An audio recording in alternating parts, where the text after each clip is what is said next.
Hello दोस्तों, कैसे हैं आप लोग। मैं हूं आयुष और स्वागत है आपका रीके पेन में। तो इस वीडियो में हम कवर करेंगे सोलो लेवलिंग के एपिसोड 1 को। Solo Leveling one of the best manhwa में से एक है और इसके एनिमे एडेप्शन का एनिमे फैंस को बेसब्री से इंतजार था। इसके पहले एपिसोड को देखकर तो मेरी होप्स इसके एनिमे से और भी ज्यादा बढ़ गई है एंड आई बिलीव कि आप सभी लोगों को भी ये एनिमे जरूर पसंद आएगा। तो अगर एनिमे पसंद आए तो कमेंट करके बता देना और अपने दोस्तों के साथ भी शेयर करना, क्योंकि अगर अकेले अकेले एनिमे देखकर मजे ले लोगे तो एनिमे की बात किससे करोगे। बाकी चलिए इस एपिसोड को शुरू करते हैं। तो एपिसोड की शुरुआत में हमें 3 साल पहले का सीन दिखाया जाता है, जहां एक आइलैंड पर धमाके हो रहे होते हैं। पास ही में एक शिप का वाइस कैप्टन अपने कैप्टन को कहता है हमें भी उन्हें ज्वाइन करना चाहिए। तो कैप्टन कहता है तुम्हें पता है कि ये समय की बर्बादी होगी, हम अपने वेपन से उनका सामना नहीं कर सकते, हमें इसे उन हंटर्स पर ही छोड़ देना चाहिए। आगे हम किसी को भागते हुए देखते हैं, वो अपने ग्रुप के पास पहुंचता है। तभी उन पर काफी सारी बड़ी बड़ी चींटियां हमला कर देती है। सभी हंटर्स भी चींटियों पर हमला करते हैं, पर उनके हमलों का चींटियों पर कोई भी असर नहीं हो रहा होता। चींटियां सभी हंटर्स को मारकर खाने लगती हैं। तभी उनमें से एक हंटर घबराते हुए कहता है नहीं, मैं ये नहीं कर सकता, ये उस तरह के अपोनेंट्स नहीं है जिन्हें कि हम हैंडल कर सकें। उसी वक्त एक दूसरा हंटर जिस पर कि एक चींटी ने हमला कर दिया होता है, वो बेहोशी होने वाला होता है, लेकिन तभी वहां पर एक हीलर जिसका नाम ब्योंग गू है वहां पर आकर उसे बचा लेता है और उसे हील करने लगता है। लेकिन इतने में ही ब्योंग पर भी बहुत सारी चींटियां हमला कर देती है, लेकिन इस बार हीलर के साथ ही इनसोक एंड योनहू आकर उसे बचा लेते हैं। सभी लोग उन्हें देखकर खुश हो जाते हैं और कहते हैं एस रैंक हंटर्स यहाँ आ गए हैं। तभी वहां एक वाइट कलर की बड़ी सी चींटी आ जाती है। तो इनसो कहता है ये बॉस तो नहीं लग रहा। तो योनहो कहता है ये जरूर उन मॉन्स्टर्स के ग्रुप का लीडर होगा। वो ब्योंग को घायल हंटर्स की मदद करने को कहकर उस वाइट चींटी से लड़ने के लिए चले जाते हैं। दोनों मिलकर उस चींटी पर हमला करते हैं। इनसोक उस पर अपनी लाइटनिंग क्लोथ से हमला करता है और योनहो उसका दांत तोड़कर, या जो भी इसे कहते हैं, उसे चींटी पर फेंक कर चींटी को मारता है, जिससे कि वो चींटी वहीं पर ढेर हो जाती है। और तभी उनकी तरफ बहुत सारी वाइट चींटी आ जाती है। तो इनसुक कहता है शायद वो चींटी एक लीडर भी नहीं थी। और योनहू कहता है इंटरेस्टिंग इंटरेस्टिंग। वो दोनों अपनी पावर को इंक्रीज करके उन वाइट चींटियों पर हमला कर देते हैं। आगे हम एक चश्मे वाले हंटर को देखते हैं। वो कहता है लगता है कि वो लोग टाइम पर पहुंच गए। तभी उसके साथ का हंटर कहता है मिस्टर जोई, हम लोग तैयार हैं। तभी जोय अपना फायर अटैक सामने से आ रही चींटियों पर फेंककर उन पर हमला करता है, लेकिन इतने बड़े फायर अटैक से भी सिर्फ सामने की ही कुछ कमजोर चींटियां ही मरती है और वाइट वाली बड़ी चींटियों को कुछ भी नहीं होता। फिर जोय सभी हंटर्स को अटैक करने को कहता है। इसके बाद हमें इस एनिमे वर्ल्ड के बारे में थोड़ा सा डिस्क्रिप्शन दिया जाता है। 10 साल पहले इस वर्ल्ड में काफी सारे पोर्टल्स खुले थे जो कि हमें दूसरे डायमेंशन से जोड़ते हैं। इन पोर्टल्स को हम गेट्स कहते हैं। गेट्स की दूसरी तरफ डंजन्स हैं जिसमें काफी सारे मॉन्स्टर्स हैं। जब से ये गेट्स ओपन होना शुरू हुए हैं तब से कुछ इंसानों को स्पेशल पावर्स मिली है, जिससे कि वो डंजन्स के मॉन्स्टर्स से लड़ते हैं। और इन स्पेशल पावर्स वाले इंसान जो मॉन्स्टर से लड़ते हैं, हम इन्हें हंटर्स कहते हैं। और सभी टिपिकल एनिमेस की तरह ही यहाँ भी एक रैंकिंग सिस्टम है जो कि मॉन्स्टर्स और हंटर्स को क्लासिफाई करती है। सभी हंटर्स की रैंकिंग मैजिकल पावर्स पर डिपेंड करती है। एस रैंक सबसे पावरफुल, फिर ए रैंक, फिर बी रैंक, फिर सी रैंक, फिर डी रैंक और लास्ट में ई रैंक जो कि सबसे वीक है। एक बार किसी हंटर की पावर्स जागने के बाद वो चाहे कितनी भी मेहनत क्यों ना कर ले, उसकी पावर्स उतनी ही रहेगी। फिर हमें प्रेजेंट का सीन दिखाया जाता है जहाँ पर हम एक कंस्ट्रक्शन साइट को देखते हैं जहाँ पर गेट ओपन हुआ है। यहाँ किम नाम का बंदा दुकान से कॉफी खरीद रहा होता है। तभी वहां पर एक ग्रीन जैकेट वाला आदमी आकर उससे बात करने लगता है और उसी वक्त वहां पर हमारे संग जिनवू की एंट्री होती है। किम जिनवू को वहां पर आने के लिए थैंक यू कहता है। सभी लोग जिनवू से अच्छे से बात कर रहे होते हैं। ये देखकर ग्रीन जैकेट वाला आदमी किम से पूछता है क्या वो बहुत ताकतवर है। तो किम हंसते हुए कहता है तुम यहाँ बहुत दिनों बाद आए हो इसलिए तुम्हें नहीं पता, इसका निकनेम है द वर्ल्ड्स वीकेस्ट।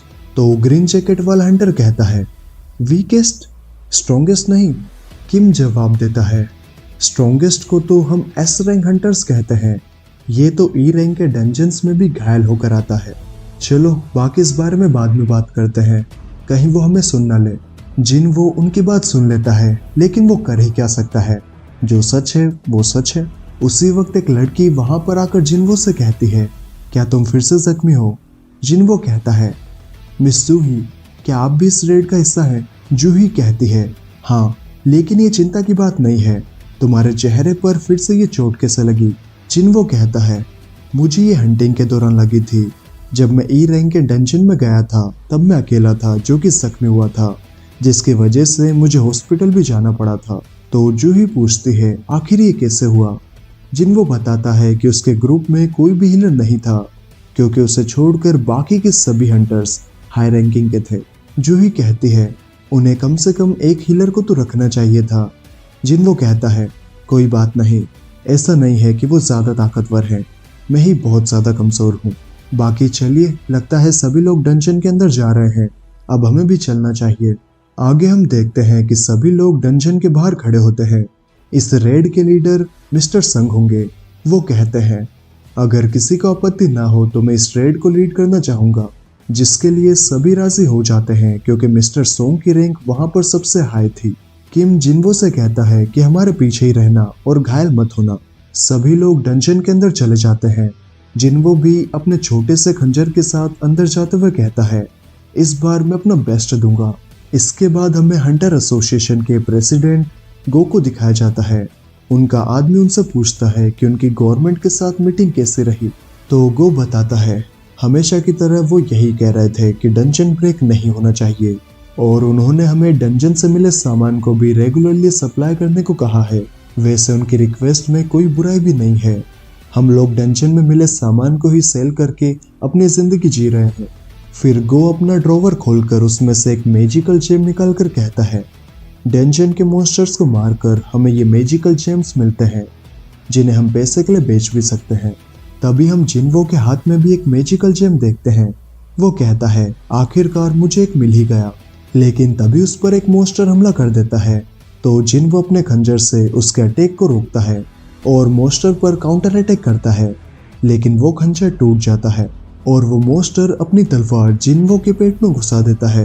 तभी वहां पर दूसरा टीममेट आकर उस मॉन्स्टर को मार देता है और जूही को जिनवो को हील करने को कहकर बाकी मॉन्स्टर से लड़ने के लिए निकल जाता है। जूही उसे हील करती है। जिनवो देखता है कि उसकी टीम के सभी मेंबर्स काफी आसानी से उन मॉन्स्टर से लड़ रहे हैं। वहीं दूसरी तरफ हम देखते हैं कि प्रेसिडेंट को बता रहे होते हैं कि मैजिकल जेम्स जो कि हायर रैंक के मॉन्स्टर्स को हराकर मिलते हैं, हम उनसे और भी ताकतवर वेपन्स बना सकते हैं जो कि और भी हायर रैंक के मॉन्स्टर्स को हराने के काम आएंगे। और तो और माना क्रिस्टल से भी जो कि डंजन्स में मिलते हैं, हम उनसे भी वेपन्स बना सकते हैं, लेकिन वो मैजिकल जेम्स जितने इफेक्टिव नहीं होंगे। लेकिन गवर्नमेंट इनसे एक नए टाइप का एनर्जी सोर्स बनाना चाहती है जो कि न्यूक्लियर एनर्जी से ज़्यादा सेफ होगा और हाइड्रो पावर, विंड पावर और जियोथर्मल पावर से ज़्यादा इफेक्टिव होगा, जो कि थर्मल एनर्जी से कम पॉल्यूशन करेगा। ये एक आइडियल ग्रीन एनर्जी है। गवर्नमेंट इस पर रिसर्च कर रही है कि माना क्रिस्टल्स और मैजिकल जेम की मदद से हम कैसे इलेक्ट्रिसिटी जनरेट कर सकते हैं, जो कि हंटर्स के लाए गए रिसोर्सेज पर डिपेंड करता है, इसलिए हंटर्स भी इम्पोर्टेंट हैं।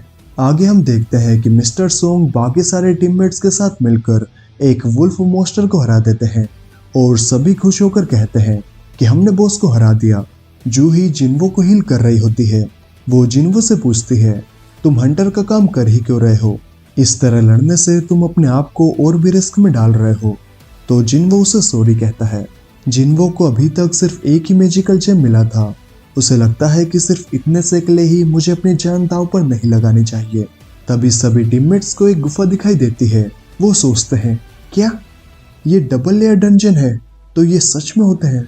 लेकिन हमने बॉस को तो हरा दिया है, आखिर फिर डंजन बंद क्यों नहीं हो रहा? किम कहता है, चलो अच्छा ही है, अब हम कुछ और पैसे कमा पाएंगे। तो मिस्टर सोंग सभी से कहता है, ऐसी सिचुएशन में हमें हंटर एसोसिएशन को रिपोर्ट करना चाहिए। लेकिन किम जैसे कुछ हंटर्स इस बात से डिसएग्री करते हुए कहते हैं, फिर तो सारी लूट हंटर एसोसिएशन ही ले जाएगी। हम ये कर सकते हैं, ये बस डी रैंक का डंजन ही तो है, सोंग कहता है, मैं तुम्हारी बात समझ रहा हूँ, लेकिन वहां पर अननोन खतरे हो सकते हैं, तो चलो इस पर वोट कर लेते हैं कि हमें क्या करना चाहिए। तो सभी लोग वोट करते हैं। जूही अंदर ना जाने के लिए वोट करती है और वोट्स टाई हो जाते हैं और सिर्फ जिन्वो ही बचा होता है जिसने कि अभी तक वोट नहीं किया है। यह डिसीजन अब जिन्वो पर डिपेंड करता है कि वो डंजन के अंदर जाएंगे या नहीं।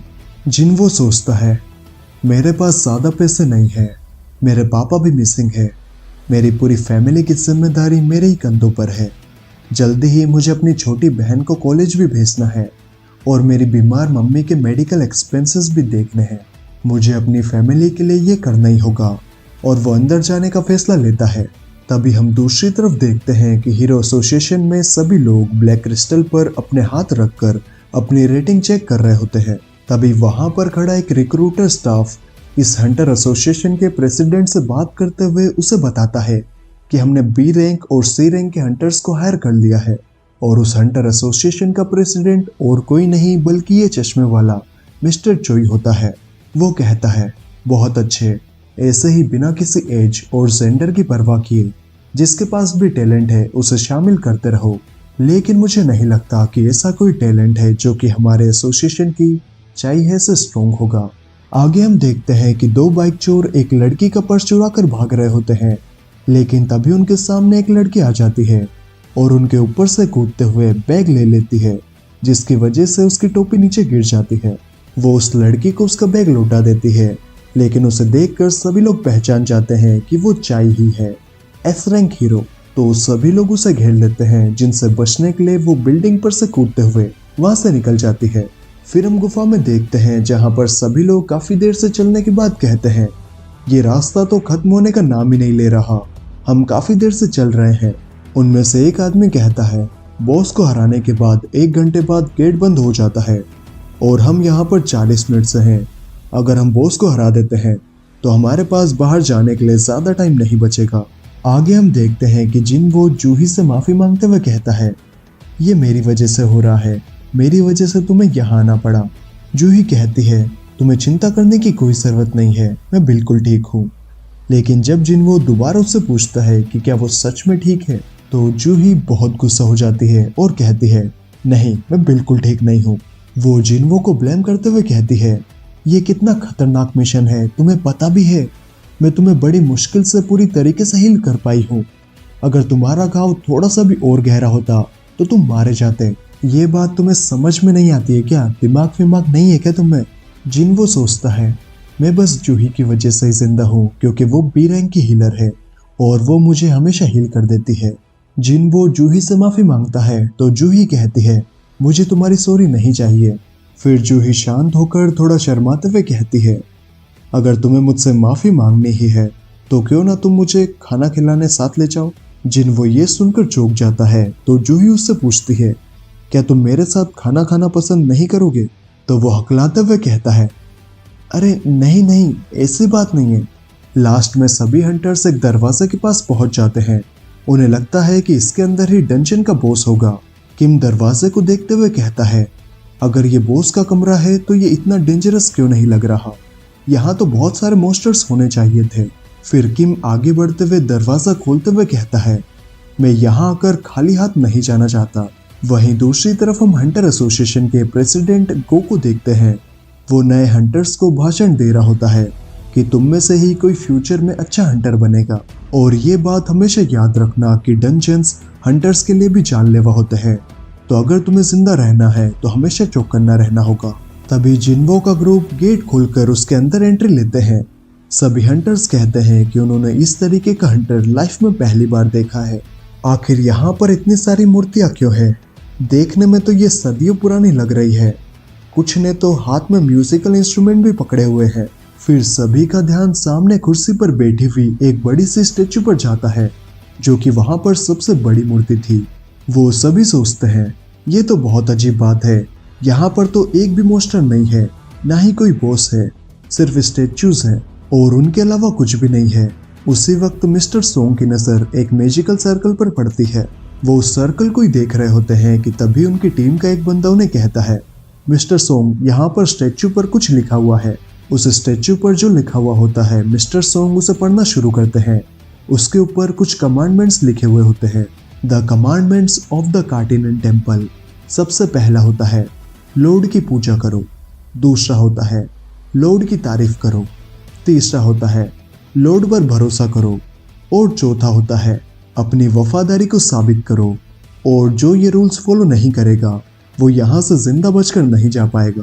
सोंग जब ये कमांडमेंट्स पढ़ रहा होता है उसी वक्त जूही जिन्वो से कहती है वो बड़ी सी स्टैचू हमारी तरफ ही देख रही थी।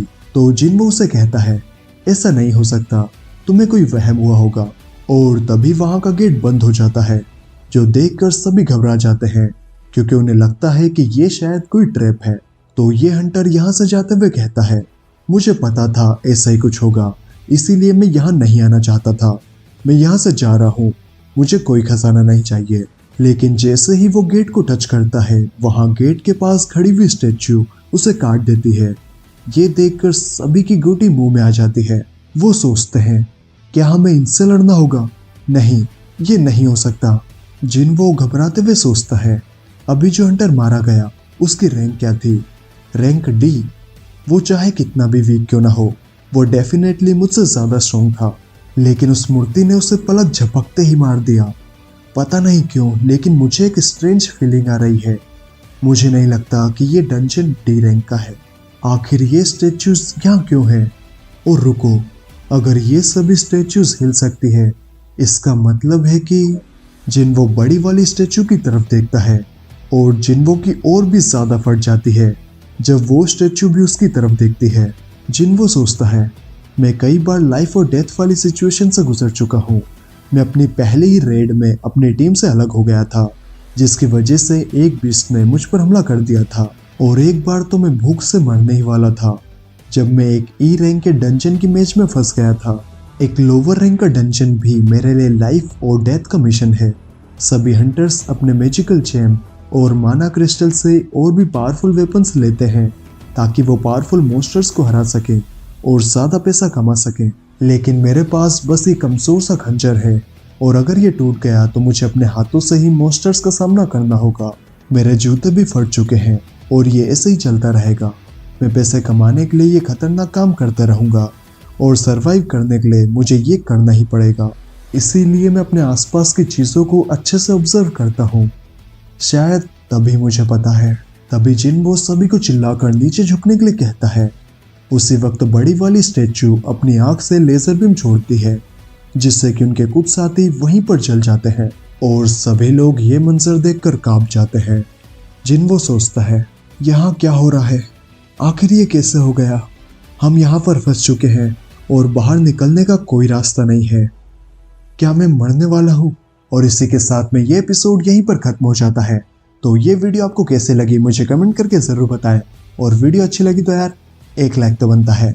बाकी चलिए मैं मिलता हूँ आपसे अगली वीडियो में, तब तक ले bye bye and take care.